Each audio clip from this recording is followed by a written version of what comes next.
Students, welcome to study with Nitika. और आपको पता है कि कल सीटेट की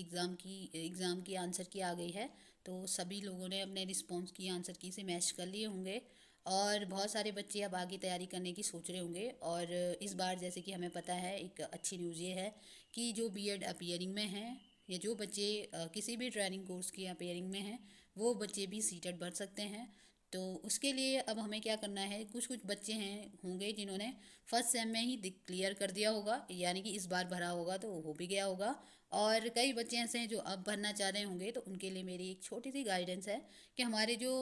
सीटेट के एग्ज़ाम्स होते हैं उनमें हमारे जो बीएड का कोर्स होता है, फर्स्ट सेम सेकंड सेम, वो दोनों बहुत ज़्यादा इंपॉर्टेंस रखते हैं। वहाँ से भी अगर हम अपने बीएड की कोर्स की अच्छे से तैयारी कर लें तो बहुत ज़्यादा कंटेंट जो हमारा होता है सीटेट एग्ज़ाम का, वो वहीं पर हमारा कवर हो जाता है, हमें दोबारा पढ़ना नहीं पड़ता। एक बात तो हम अच्छे से जानते हैं कि बीएड में थोड़ा सा काम हमें करना ही पड़ता है, फाइल्स असाइनमेंट्स वगैरह हमें बनाने पड़ते हैं अपने ट्रेनिंग कोर्स के तहत। टीच और सेकंड सेम में तो हमें टीचिंग भी करानी पड़ती है, टीचिंग की तैयारी, लेसन प्लान, चार्ट, मॉडल्स, सब चीज़ की हमें तैयारी करनी होती है। तो बहुत सारे लोग सीटेट एग्ज़ाम को लेने लग जाते हैं, जबकि अगर हम शुरू से ही एक टारगेट बना के चल रहे हैं अपने फर्स्ट सेम और सेकंड सेम में, तो हम इस एग्ज़ाम को क्लियर कर सकते हैं, क्योंकि सीटेट तो क्वालिफाइंग एग्ज़ाम है। पहला पेपर 1 होता है, उसमें सीडीपी होती है 30 मार्क्स की, मैथमेटिक्स होता है, इन्वायरमेंट होता है, लैंग्वेज 1 और लैंग्वेज 2, ये सब के लिए सेम होता है, यानी कि साइंस और आर्ट बोथ दोनों साइड के लिए।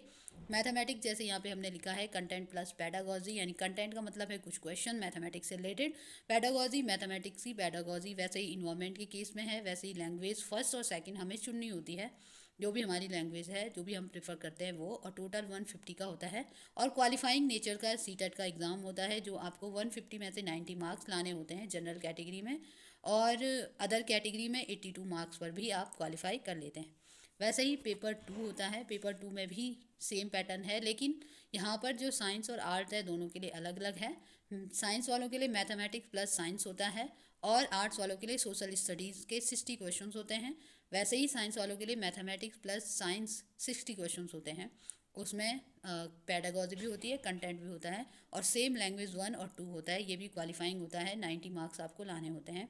तो पेपर 1 और पेपर 2 सीटेट की जो उपयोगिता है, यानी कि यूज़ कहाँ पर है, इसका जो सबसे अच्छा जो वो ये है कि अगर आप एलटी के लिए जाना चाहते हैं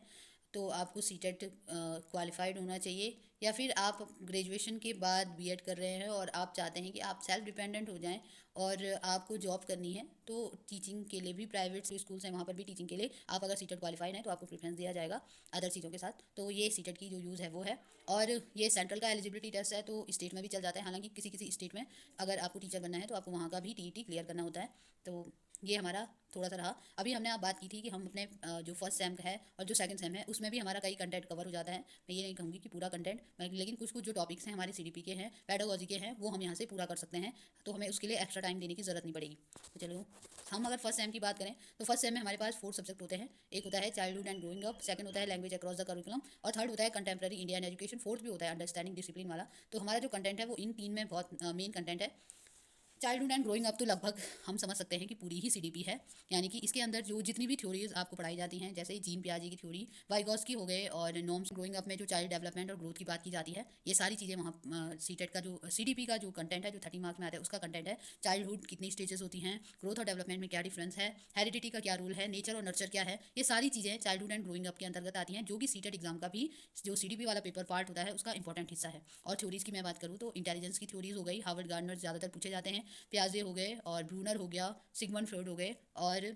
वाइगॉस्की हो गए, तो इन सारी चीज़ों को वहाँ पर पूछा जाता है। थर्ड जो हमारे पास सेकंड बचता है लैंग्वेज अक्रॉस द करिकुलम, यहाँ से भी नॉर्म्स की थ्योरी लैंग्वेज के फील्ड में पूछी जाती है। वाइगॉस्की के क्या क्या लैंग्वेज पर विचार रहे हैं वो पूछा जाता है, तो ये आप यहाँ से पढ़ सकते हैं। कंटेम्प्रेरी इंडियन एजुकेशन में सबसे इंपॉर्टेंट है एनईपी 2020 और एनसीएफ 2022 और 2005 को भी अक्सर पूछा जाता है, तो ये कंटेम्प्रेरी इंडियन एजुकेशन में है। एजुकेशन के फील्ड में जितनी भी डेवलपमेंट हुई है इस पेपर के अंतर्गत होते, तो आप इसको भी अच्छे से पढ़ सकते हैं कि इसमें क्या था। जैसे एनसीएफ 2005 के 5 गाइडिंग प्रिंसिपल्स हैं, वैसे ही एनईपी 2020 के कौन कौन से प्रिंसिपल हैं, जैसे कंसेप्चुअल अंडरस्टैंडिंग, क्रिएटिविटी को एनईपी 2020 बढ़ावा देती है। वैसे ही एनसीएफ 2022 में क्या क्या प्रिंसिपल्स हैं, क्या फाउंडेशनल स्टेज के लिए है, क्या प्रिपरेटरी स्टेज के लिए है, वो सारी चीज़ें आपको लाइन वाइज पढ़नी है, और वही चीज़ें अगर आप अच्छे से समझ के पढ़ते हो तो वो आपकी सीटेट के एग्जाम में भी काम आता है।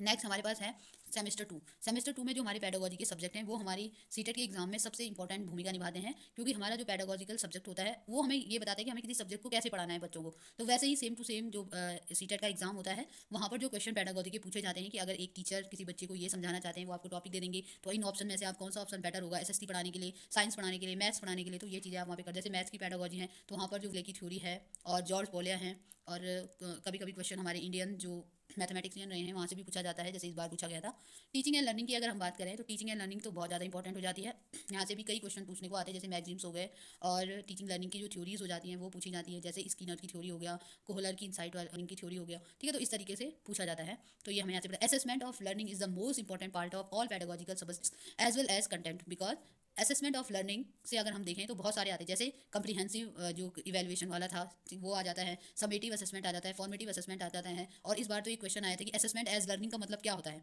तो ये आया था। और आप देख सकते हो सोलेस्टिक एक्टिविटीज़ क्या क्या होती हैं, अगर वो इवेंट टेस्ट वगैरह हो गए, असेसमेंट के टूल्स होते हैं, असेसमेंट के टूल्स के क्या क्या कैरेक्टरिस्टिक्स होते हैं, वैलिडिटी होती है, रिलायबिलिटी होती है, बहुत सारे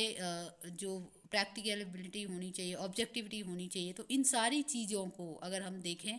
तो ये असेसमेंट ऑफ लर्निंग के अंदर पढ़ाया जाता है। तो अगर आप assessment of learning is most important, pedagogical subjects are more important, और फर्स्ट सेमेस्टर में जो चाइल्डहुड एंड ग्रोइंग अप वाला हमारा सब्जेक्ट है वो सबसे ज़्यादा इंपॉर्टेंट है सीटेट के एग्ज़ाम के लिए। आगे तो आप यूट्यूब पर बहुत सारी वीडियोज़ हैं जो बहुत अच्छा पढ़ाते हैं, हम लोगों ने भी यूट्यूब से ही पढ़ा, तो आप वहाँ से भी पढ़ सकते हैं। लेकिन अगर आप बीएड के साथ साथ सीटेट की